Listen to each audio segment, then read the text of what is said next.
Butter hardness. What do we know? What do we not know? And what do we need to know?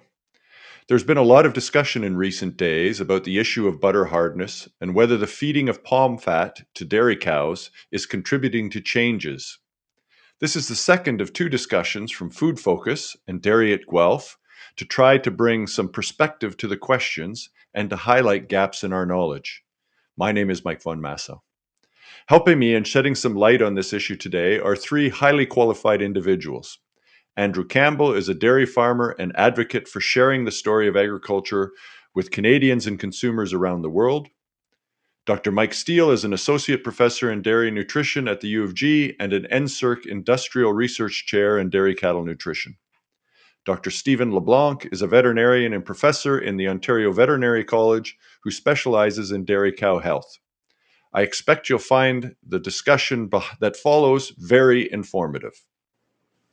Well, gentlemen, thanks for taking the time. I'm excited to have this conversation just to help us understand a little better some of the questions, myths, truths, what we know, what we don't know, what we should know about this issue relative to butter and the use of palm oil in dairy. So let's start with let's start at the beginning where this all started. And the question is butter changing? My perception is that if I was not as a scientist, as a small sample, the butter in my house hasn't changed, but I would say that there are a lot of people who believe that their butter has changed.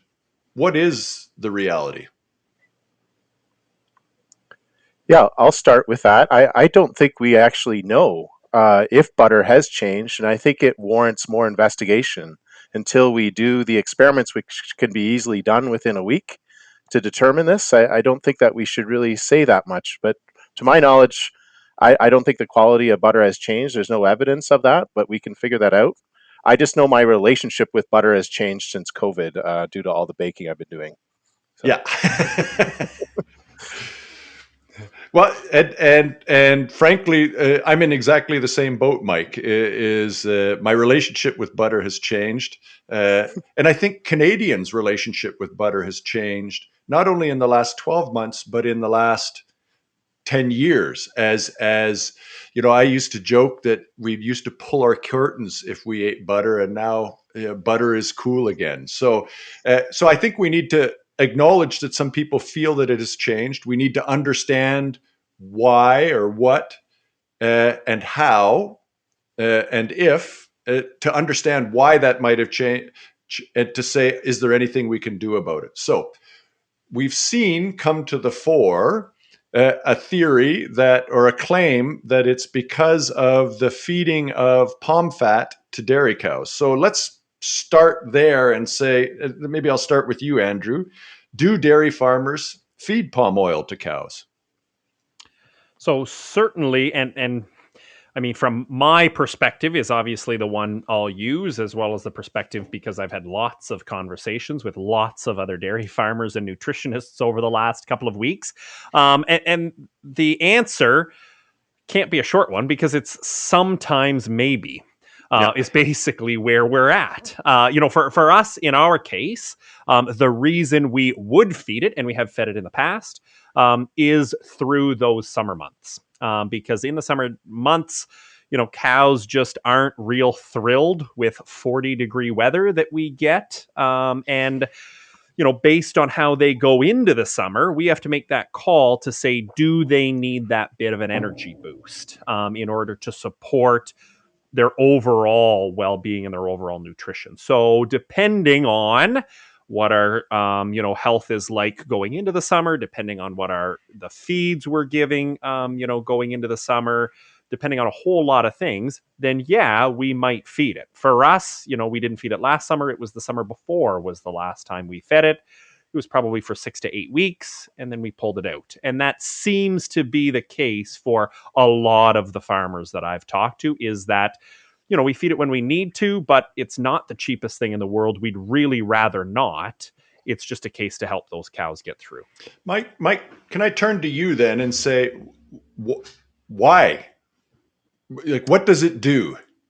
Well, I think Andrew's point about feeding in summer months, from a digestion standpoint, there's less heat being released through the digestion of fats. So in the summer months, it does make sense scientifically to feed fat to your cow, and it's been shown that palm fats can fit really nicely into doing this. But also, some farmers are using them throughout the year and strategically in early lactation when cows undergo a negative energy balance. And it's really just to boost the energy density of that diet to make sure that the cow's still very healthy and not losing excessive condition.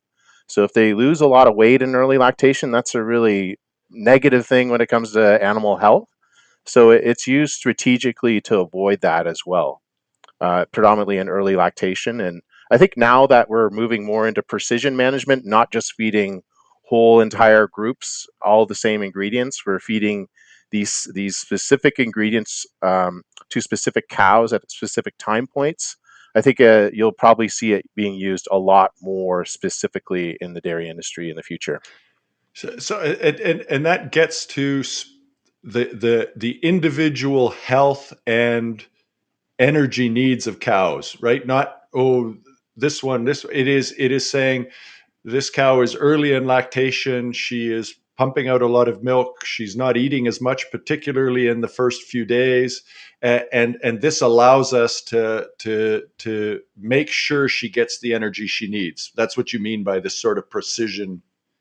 Yes, and we're so good at it in the dairy industry. We're so precise the way that we feed dairy cows, and this is just another example of how we strategically use some of these specific products in the dairy rations that we balance. Yeah. So one question I've had a lot, and Andrew, I expect I've had maybe not quite as many, but almost as many discussions over the last couple of weeks to learn and understand more. One of the questions I get from people who don't have a good understanding of what happens on a dairy farm is, are are you talking that we have these troughs of oil that these cows are like? How much are we feeding? Well, again, that's another one of those very dependent things. Certainly, it's not troughs. Yeah. Certainly, it's not loads. It's. I remember, from a couple of summers ago. I have a great big mixer that hooks on the tractor. I fill it with all my ingredients, and then because it's such a small amount, I would carry my bucket up to the top of the mixer and dump my handheld bucket into it. And when you mix it in, ours was coming in, a very small white, kind of pearl like pellet almost. You couldn't find that in the mix because it is such a small amount. But because it is, as Mike was talking about, that really, energy dense product, we don't need a whole lot of it. We just need that little bit to give them the boost. Yep. And Yeah. and so sorry, go ahead, Mike. Yeah, and typically it's 1% of the diet that palm oil is actually being added. So, there's a cost factor that goes into this. You don't want to feed large amounts. It becomes quite cost prohibitive for the farmer if you go over 500 grams a day.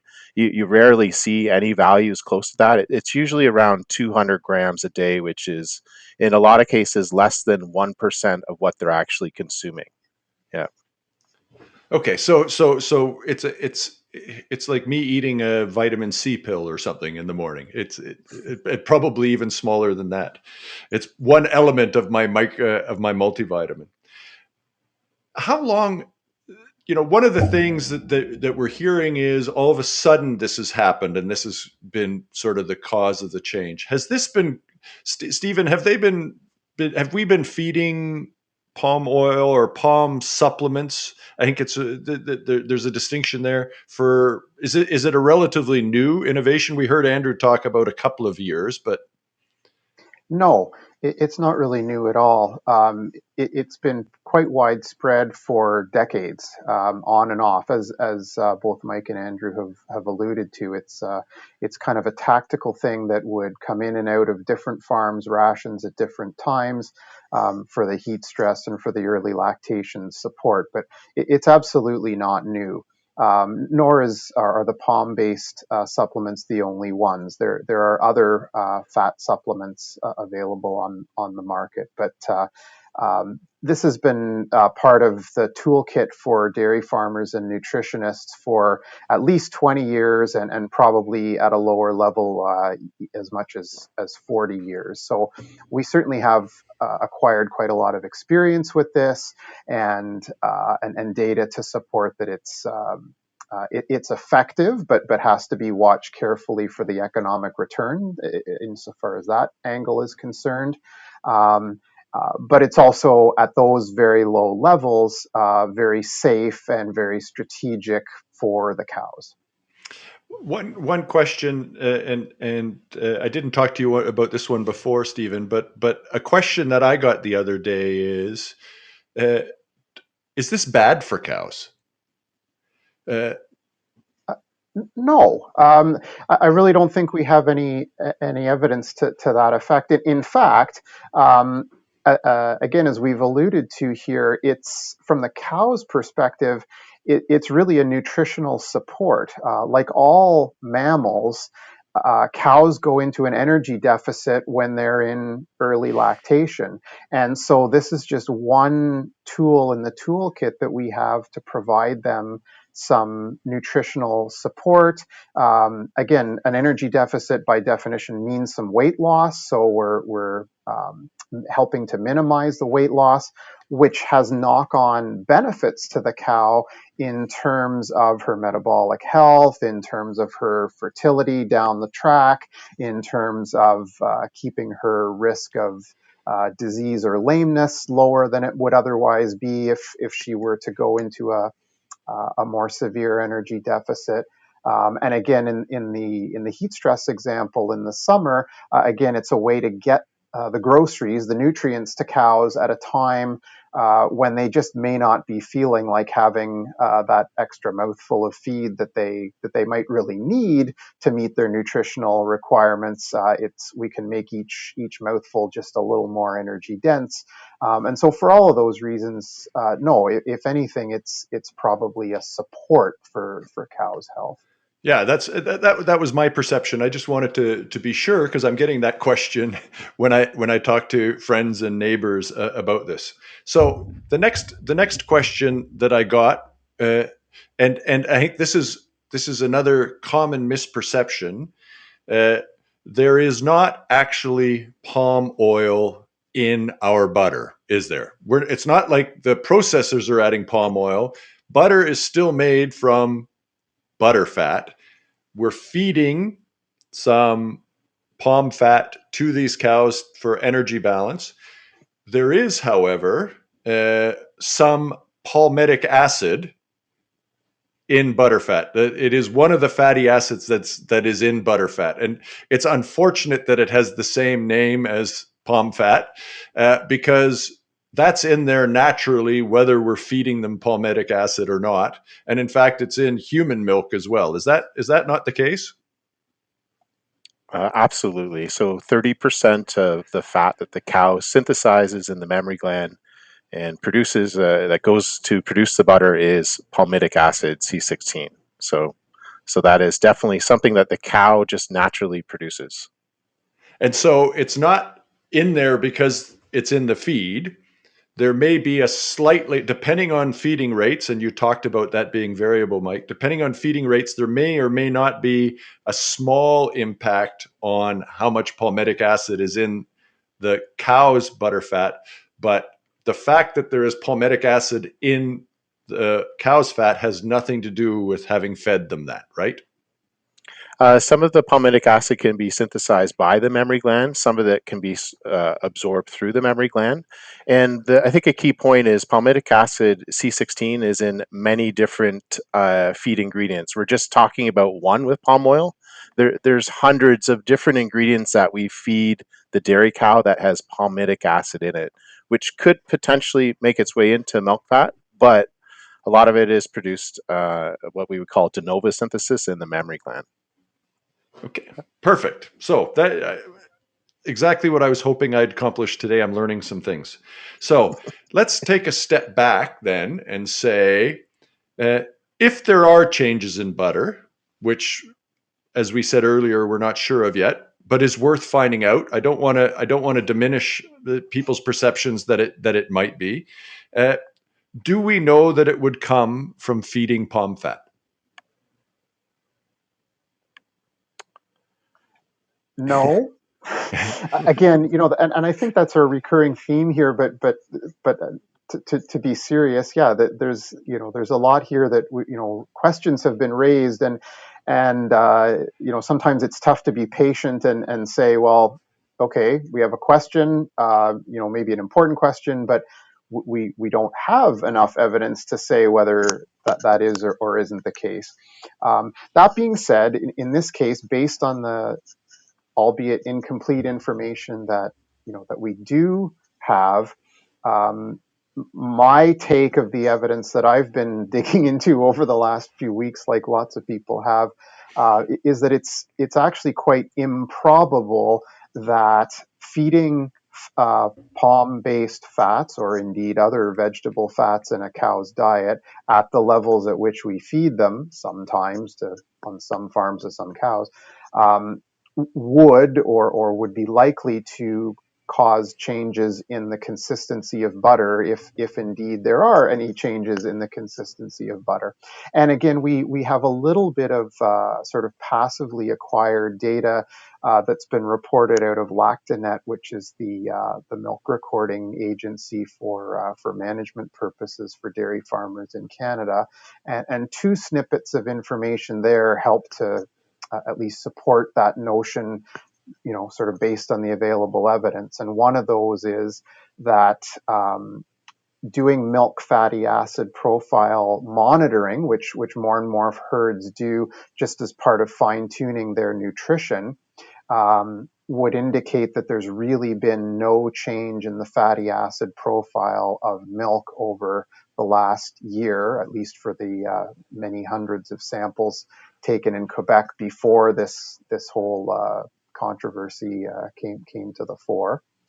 So it's completely within normal limits. That's to say, for example, the amount of palmitic acid or the proportion of palmitic acid in milk, which, as Mike said, is naturally occurring to a very large degree, that really hasn't changed out of anything that would be expected. And again, some data that predates this whole question, but from 2018 from the same source, when they looked specifically at the fatty acid profile of milk of herds that did or didn't use fat supplements in the herd's diet. The herds that didn't, the proportion of palmitic acid was 33%. The herds that did, it was 33.5%. And there's really no reason to think that difference, that very small difference, would translate to changes in the consistency of butter.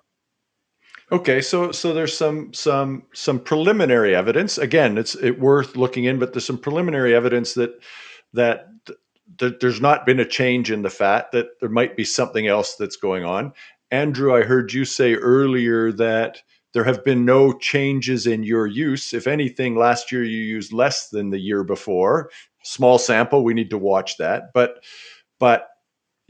we've had summers, which is one of the incentives that, sometimes we have some short-term incentives to increase production when demand is a little higher. And it's my understanding that palm fats get used in those circumstances for short terms, but there's no indication that there was a change in the incentive structure within the marketing of or the buying of milk from farmers.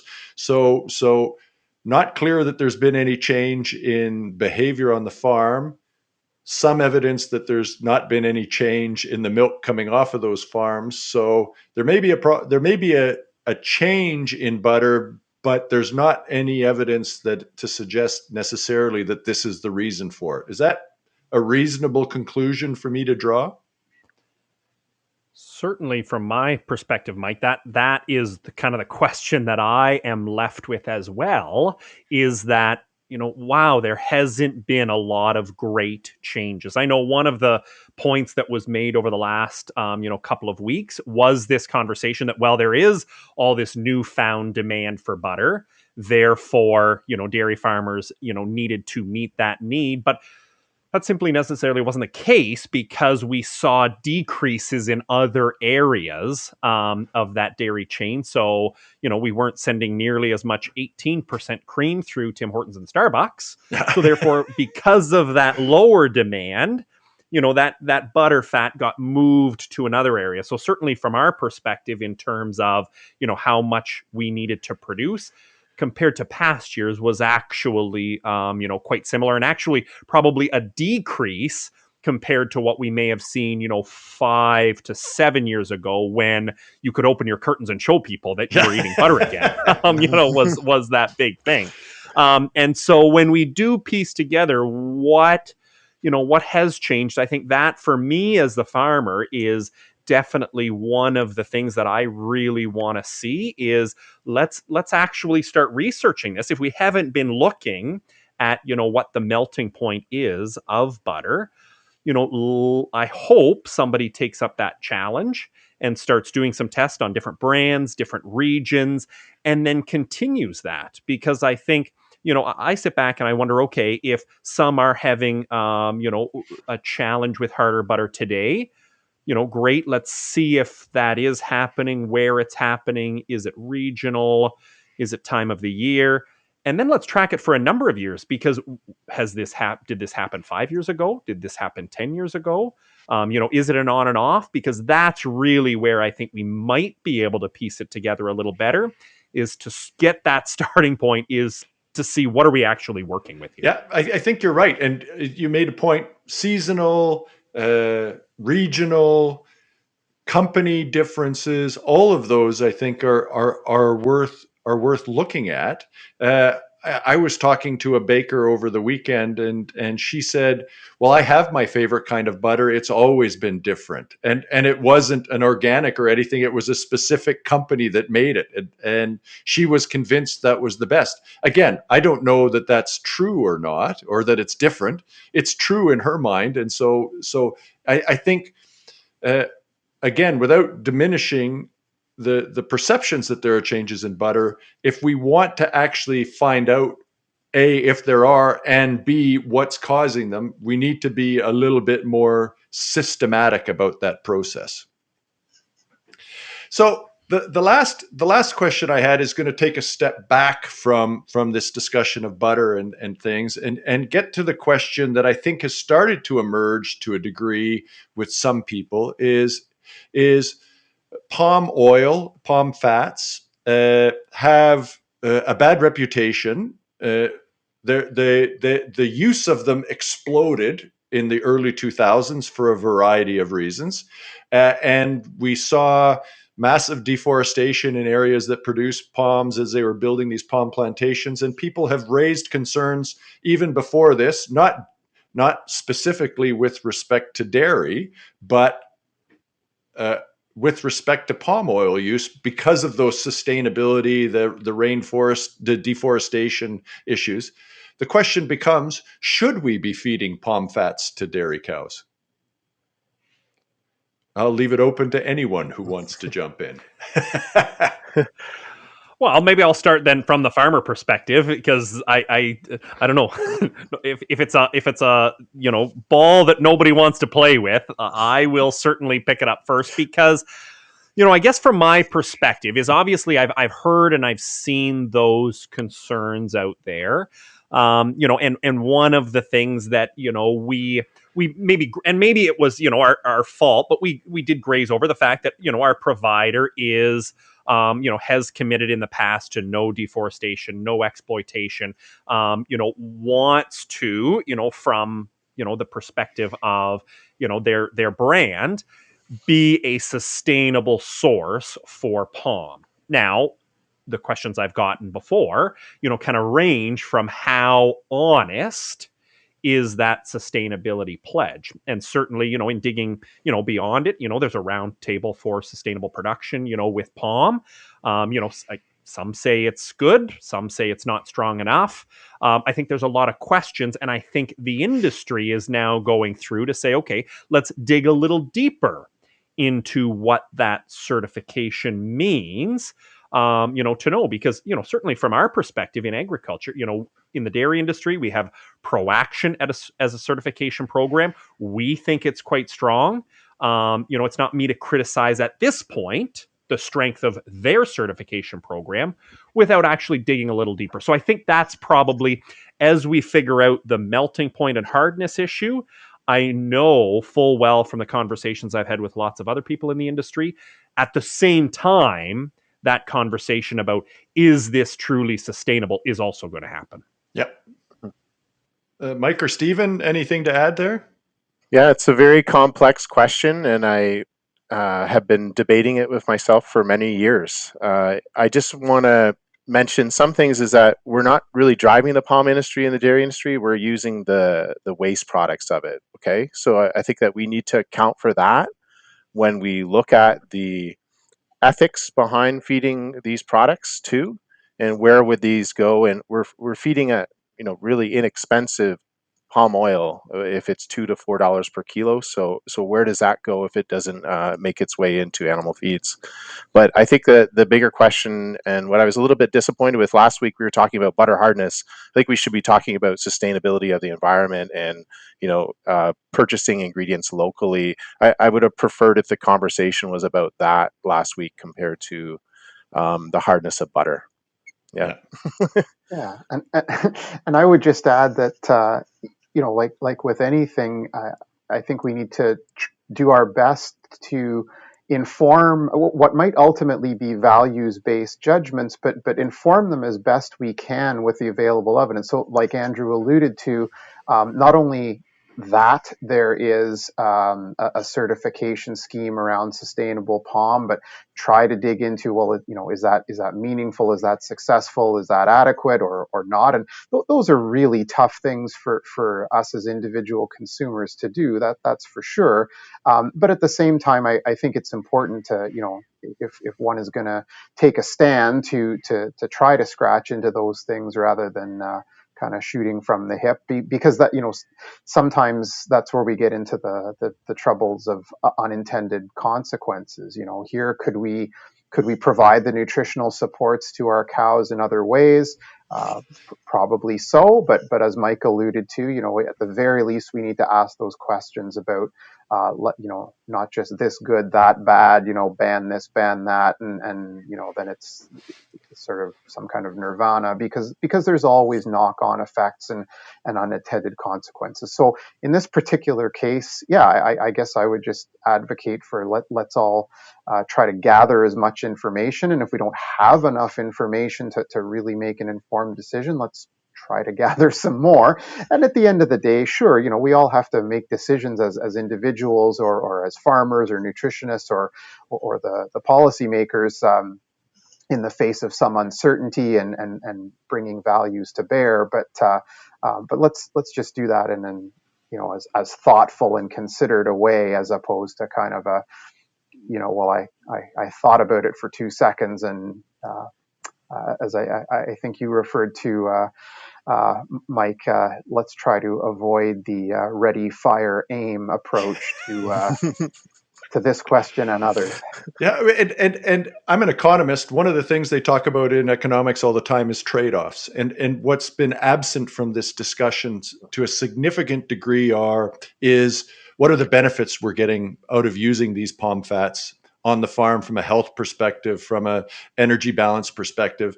And that's not to say that I want to diminish by any stretch the sustainability arguments, but I think that we often see us have a knee-jerk reaction to word, fat's not always a good word, oil's not always a good word. And if people don't have an understanding of the certification programs like Andrew was talking about, and some of the and some of the starting points for this product, we should have a reasoned and holistic discussion of this issue and then make an informed decision. And I don't think any of the four of us would want it any different. As we wrap up, is there any point that any of you would like to make that I was remiss in not asking you, or is there anything you'd like to add as we close, or a quick closing comment? I'd like to say that I think I've met a lot of farmers who are very aware of some of the issues with feeding palm oil, and they're making very informed decisions. Some of them have invested a lot of time researching this on their own, and some have decided to continue to feed, and some have decided not to. And I just wanted to reiterate that I'm really impressed by the dairy farmers here in Canada, that they're so aware of a lot of these issues and doing the due diligence of researching this by themselves with their nutritionists or veterinarians. These are informed decisions. Yes. And that's certainly, from the conversations that I've had with a few different nutritionists, not just my own, was that same point, is that, the nutritionists that I have spoken to said, we see a flag here. Mhm. So it hasn't been our first choice every time to solve every problem. It's, as Stephen said, it's kind of that tool in the toolkit that, okay, it's a good source from a nutritional standpoint if we need it at a particular point. But man, if we could find a different way to do that or try a few different things, maybe that's the right approach. And just lastly, Mike mentioned it, in terms of that byproduct. I think that fits into that conversation too, that if this is a choice of putting it in a cow or putting it in a landfill, um, you know, cows, I'm a big fan of cows. They're great upcyclers in all the waste, in so many of these things. So is there an opportunity? I'm really hoping we can have a more level-headed, calmer discussion, get into the gray zone rather than just make this black and white. Perfect. Stephen, any closing comments?